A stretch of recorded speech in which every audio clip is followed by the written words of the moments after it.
朋友们，大家好。接着分享杰弗里·萨克斯教授接受采访的第3部分。主持人卡尔森非常困惑地提出一个疑问：为什么美国非得和普京过不去？且不论俄罗斯实力强大，6000枚核弹头能不能打赢真是个未知数。就算你把俄罗斯打散了，那6000枚核弹失去管控，四处分散，那多让人头疼啊！况且普京是最亲西方的俄罗斯领导人，美国为什么非要置普京于死地呢？萨克斯教授的回答可以说是让人醍醐灌顶。他说，哈马斯的哈尼亚、真主党的纳斯鲁拉，包括以色列的前总理拉宾，甚至美国前总统肯尼迪，他们被杀的原因如出一辙，就是因为想要和平。但和平从来就不是美国深层政府的目标，谁要和平，他们就杀谁。教授这么敢说，真让人为他的人身安全捏一把汗。萨克斯教授是美国一位著名的经济学家，他在20世纪80年代和90年代广泛参与了多个国家的经济改革，包括波兰、俄罗斯等国家的经济转型。因为他主张采取所谓的休克疗法，即通过快速的价格自由化、私有化和稳定化来实现经济转型，所以很多人把它称为休克疗法之父。这么说有一定道理，但也不完全对。休克疗法最早是源于新自由主义经济学的理论框架。萨克斯教授作为顾问，帮助多个国家设计和实施了这一方法。休克疗法并非萨克斯的原创，但他是将其实践到经济改革中的重要人物。萨克斯教授近年来在多个场合支持俄罗斯与西方之间的对话，强烈批评西方国家的某些政策，这被很多人理解为赎罪，是为他当年在俄罗斯推行休克疗法失败而赎罪。其实萨克斯教授并未完全否定休克疗法作为一种经济转型工具的理论价值。他上个世纪90年代初用休克疗法帮助波兰成功实现了经济转型，被称为波兰奇迹。后来他想复制到俄罗斯身上，但西方没有给予俄罗斯足够的财政援助和支持，导致俄罗斯出现社会大乱。萨克斯教授对此做了反思，他认识到经济改革需要结合社会支持、国际援助和渐进性政策，不能一味追求激进的市场化改革。但如果美西方从一开始就处心积虑的要肢解俄罗斯，那又怎么谈得上国际援助和财政支持呢？可能也正因为此，才让萨克斯教授从以前过于单一的经济视角，扩展到从地缘政治、全球公平、环境与社会责任等多个维度尖锐批判美国西方社会。 The Biden administration has tried to kill Vladimir Putin. That's a fact, I think. And they funded separatist groups within Russia, probably going back before Biden. Well, this has been, by the way, CIA ops to have separatist groups everywhere. And fascinating, just if I could mention, because it's almost humorous, except that it's so tragic. There was I don't remember the exact name, but something around 1998 called the Chechnya Friendship Committee. Chechnya, okay. Burning issue for the United States? I dare 1 in a million of your listeners to know exactly where Chechnya is in its history, because who knows, who cares? But if you look at the Chechnya Friendship Committee, it was the blue ribbon committee of American neocons.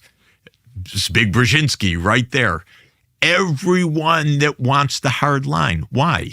They couldn't care for one iota of a moment about Chechnya. Of course not. They wanted to break up Russia. Everything is antagonism to break up Russia. So they fund Islamic extremism. So they funded the jihadists everywhere. Exactly. And by the way, it's not even, we made Al-Qaeda. I think everyone understands this. We made Osama bin Laden. We made this, the overthrow in Syria where they're saying, oh my God, it's HTS. What do you think? This was what Obama tasked in 2011-12. Jihadists. So what would happen if they succeeded in killing Putin? I mean, I don't understand why that would be in America's interest to have 6,000 nuclear warheads unsecured floating around in a country that's 20% Muslim and very complicated. And that see's like the last thing that you would ever want to do. When he's the most pro-Western leader in Russia. Yeah, let me address it in a little bit different way. In the last year, the leaders of Hamas wanted to make peace with Israel, and their political negotiator was a man named Haniya. What did Israel do when the peace feelers came out? They assassinated him to make sure that there would be no attempt by Hamas to make peace. Nasrallah of Hezbollah. For real? For real. He's the one that they killed at the inauguration of Pezeshkian. Yes, I remember, but that was after. He was the political negotiator for Hamas, and they wanted to try to find a peace. Israel hates the idea that there would be negotiations with Hamas. The idea is to remake the Middle East through war, not through a peaceful negotiation. Then Nasrallah in Hezbollah wanted to make peace with Israel. What did they do? They killed him, of course. This is a basic point. Kill the peacemakers. This is very important to understand. You assassinate the people that might want to negotiate.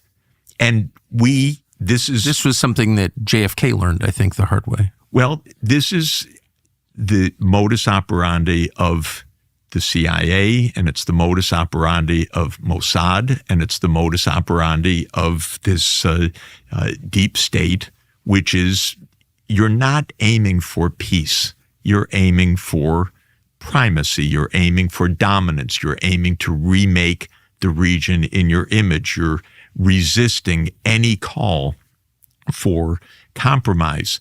Yitzhak Rabin, when he wanted to make peace, he was assassinated. Killed the peacemakers. But what we know is that this is state action. We know this in the United States. Kill the peacemakers. We know it of Mossad, rise and kill. And they've done it repeatedly in front of our eyes. So it's not the harshest enemy you try to kill. It's the one that threatens you not with war, but with diplomacy. That's what they dislike. They don't want peace. They want primacy.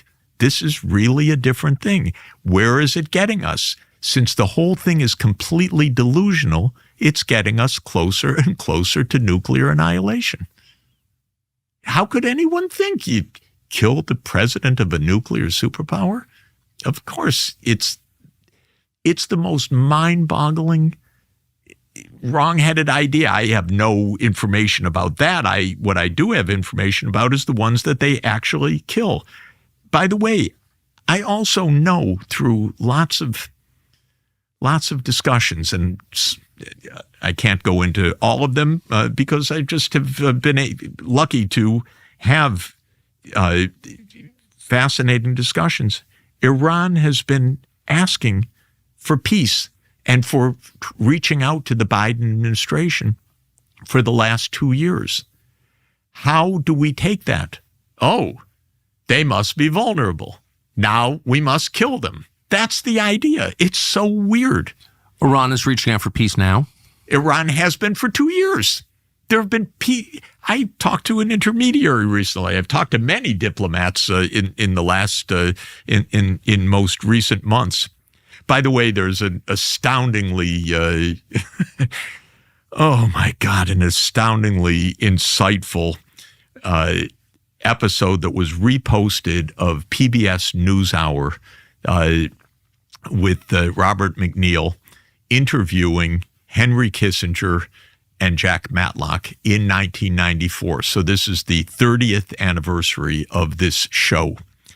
And the show was on NATO enlargement. And Matlock, who was the U.S. ambassador to the Soviet Union and a wonderful diplomat and a very, very smart, fine man, was saying in 1994, don't provoke. We have peace now. Don't expand NATO. We've said we won't, we shouldn't. And if Russia ever becomes belligerent again, of course we would reconsider and take action. But right now, there's no belligerency. There's no reason to provoke. Kissinger is incoherent, actually, which is unusual. But Robert McNeil kind of can't even fathom what Kissinger's saying until Kissinger finally stumbles out with the statement, and I won't get it exactly right, but he says something to the effect, if you can't provoke Russia when they're weak, how are we going to provoke them when they're strong? And it's just such a weird idea that there's no moment when you could actually try to make peace, because if they're weak, definitely don't make peace, because if you try not to provoke them then, well, then you won't be credible when they're strong. And so the idea is you always must be aggressive. So Kissinger was saying in 1994, of course we need to expand NATO. And yes, Russia won't like it, but they're weak now, so they can't resist. Later on, by the way, he came to understand that expanding NATO to Ukraine was just too far. He actually did reach that understanding in 2015. But watching him in 2004 is very interesting, because 2004 was the year that the decision was made. And this is also something very important to understand about our foreign policy.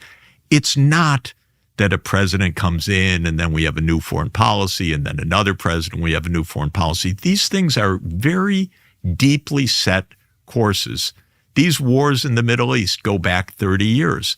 This war against Russia actually goes back to 1945 at the end of World War II, but in the current version goes back to 1991 and by plan to 1994, when Clinton laid out the NATO enlargement. And then Brzezinski spelled it out for the public in 1997, but it was decisions already taken.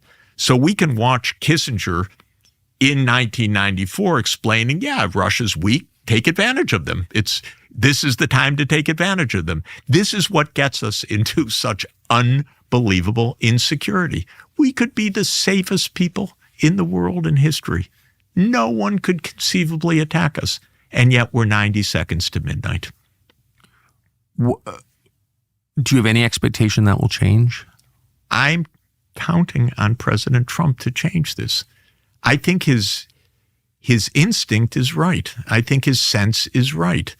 I think he doesn't like war. I really do. You know, he doesn't. He displayed that in the first term, and he said that repeatedly now. This is the best thing we have going for us. Now, in his first term, he hired a lot of very irresponsible people that like war, or that like duplicity, or that like the deep state, or that like unaccountability, like John Bolton, one of my least favorites among all of these. Fair. And Trump hired them. So the question now is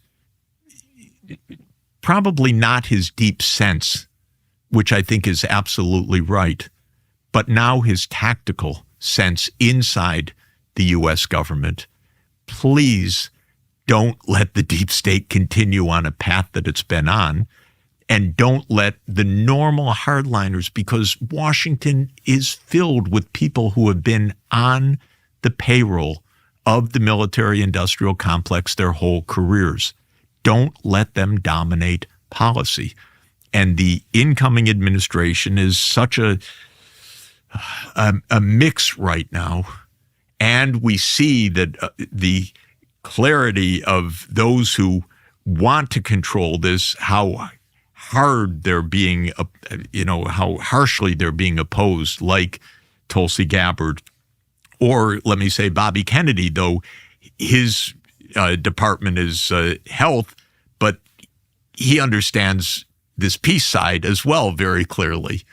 These are the ones that they're fighting because we have been for, I'd say, again, 30 years at least, and arguably basically 80 years since the end of World War II on a particular jag, which at least Mitch McConnell does us the service of naming by its name, which is primacy.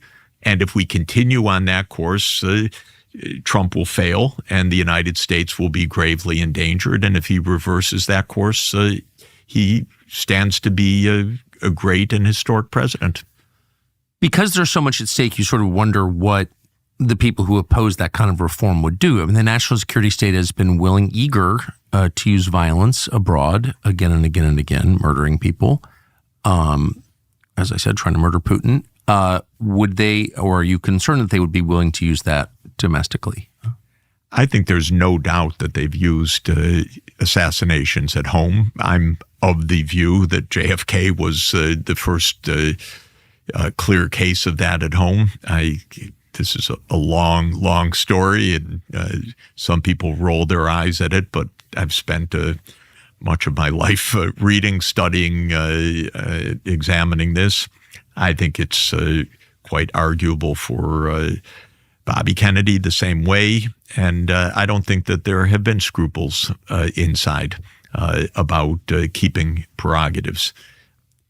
At the same time, the situation is better now in one regard: 30 years of failure. So it's not as if the course that we're on is giving us these great benefits.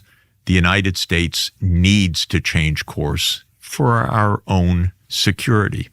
We need to change course for our own finances.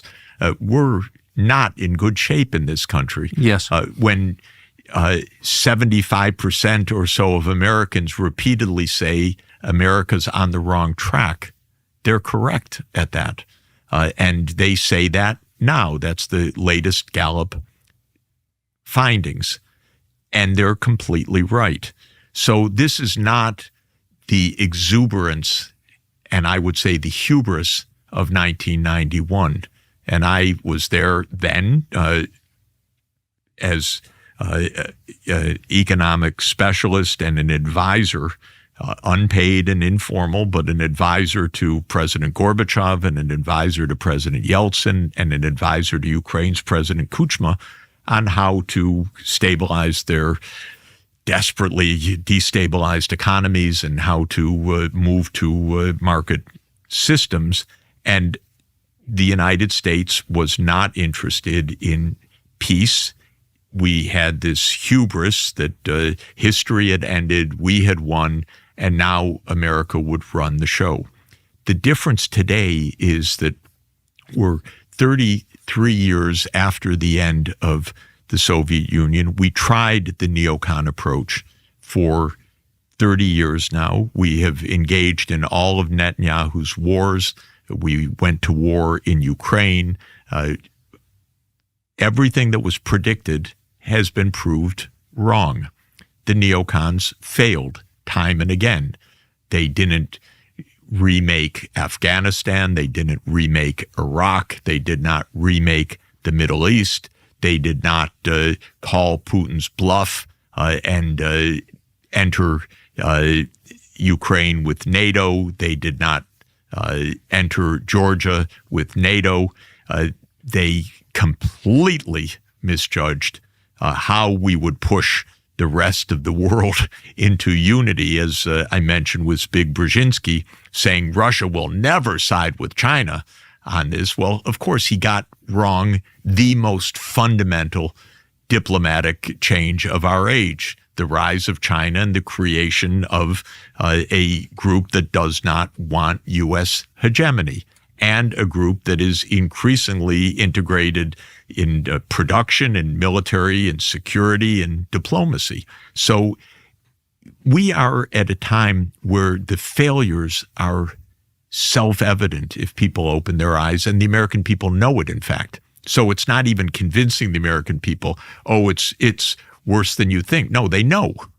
They want their own problem solved. Yeah. How about jobs, some housing, reduce crime in my neighborhood, keep the inflation down? Could you keep the debt from destroying American public finances? They're not interested in Mitch McConnell's primacy continuing. He's an octogenarian. Go. Done. You're done. It's time for something different. So in this sense, it's really possible for this administration, this incoming administration, to change course, because it doesn't require a massive public education. It requires honesty. It requires seeing down the deep state internally. It requires making sure that the key appointments that want competence, honesty, and security for America actually get the job. And, of course, it requires President Trump following through on his profound main insight, which is that there is no reason for war with Russia. There's no reason for war with China. And I want him really to know there's no reason for war with Iran. None. But every week, every day, Fox News tells me that there's some, assassination attempt by Iran. They're sending drones from their ships offshore over our country to scope it out for future attacks. I mean, Iran is presented in the U.S. media as the aggressor trying to kill Trump, for example. I don't know if those Fox reporters have the chance to speak with the Iranian senior officials or that's not allowed. Middle East officials. I do. I do all the time. I am able to ask questions, to check facts, to understand circumstances. I speak to lots of people engaged all over the Middle East on these questions, and it's simply not true. So the first thing one should do, period, in this world is talk to the other side. And if Donald Trump has that, this would be the farthest reach, but if he has that impulse with Iran too, he will be perhaps amazed, perhaps gratified, but he would do a huge service for the American people, huge service for the American people.